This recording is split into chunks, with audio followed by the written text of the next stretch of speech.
Lancé en 2014 et comprenant le Burkina Faso, le Mali, la Mauritanie, le Niger et le Tchad, le G5 Sahel est une initiative régionale de coopération qui a pour objectif principal de coordonner les efforts des pays membres dans la lutte contre le terrorisme et l'insécurité au Sahel. Récemment, le Mali avait décidé de sortir du groupe pour se tourner vers la Russie, invoquant une perte d'autonomie et une instrumentalisation, ceci à la suite de sa rupture avec la France et ses alliés depuis 2020. Le Mali reste ouvert à la coopération régionale, le Mali reste ouvert au panafricanisme également. Nous voulons travailler avec les autres.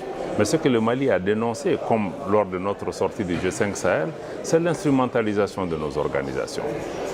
Donc chaque fois qu'il y a un mécanisme de sécurité collective qui est en place, dont le leadership est assumé par des Africains, et nous avons le contrôle, et qui travaille au bénéfice de nos populations et non au bénéfice d'agenda extérieur, le Mali sera toujours un partenaire. Entre 2007 et 2022, dans le Sahel, près de 7000 attaques djihadistes ont été enregistrées. Ces attaques ont fait près de 23 000 morts selon le rapport de l'indice 2023 du terrorisme mondial. Ainsi, outre la multiplicité des acteurs et des intérêts, l'instabilité sécuritaire croissante et certaines faiblesses institutionnelles liées à sa gouvernance, le G5 Sahel reste confronté à la question du financement qui entrave la mise en œuvre efficace des politiques et des projets, empêchant une mobilisation efficace des ressources et une coordination optimale entre les pays. La force conjointe, effectivement, fait avec les moyens dont elle dispose. Et aujourd'hui, justement, nos chefs d'État et nos ministres se battent au quotidien pour que la force conjointe puisse bénéficier de financements pérennes. Et c'est ça le problème de la force conjointe. On n'a pas les moyens de pouvoir mener des opérations tous les jours, se déployer tous les jours. Et donc, la question du financement est effectivement le nœud du problème. Mais nous espérons que nos plaidoyers permettront effectivement à nos partenaires de pouvoir soutenir la force pour qu'elle puisse se dérouler tous les jours et non pas de temps en temps, pour résoudre les problèmes. Lors du 6e sommet extraordinaire des chefs d'État du G5 Sahel tenu à N'Djamena au Tchad le 20 février 2023, l'Alliance Sahel a réaffirmé sa détermination à collaborer pour le développement de la région.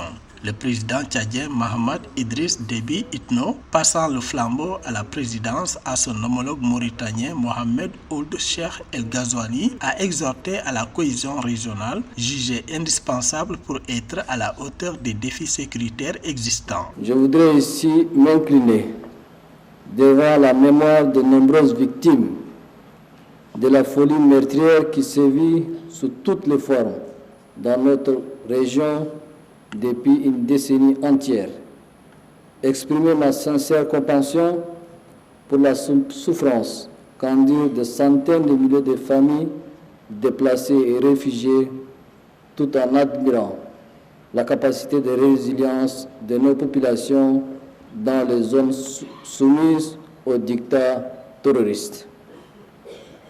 Il me plaît également de rendre un vibrant hommage à nos fils et filles des forces de défense et de sécurité qui se battent au quotidien pour que vivent nos nations. Leur sacrifice nous oblige.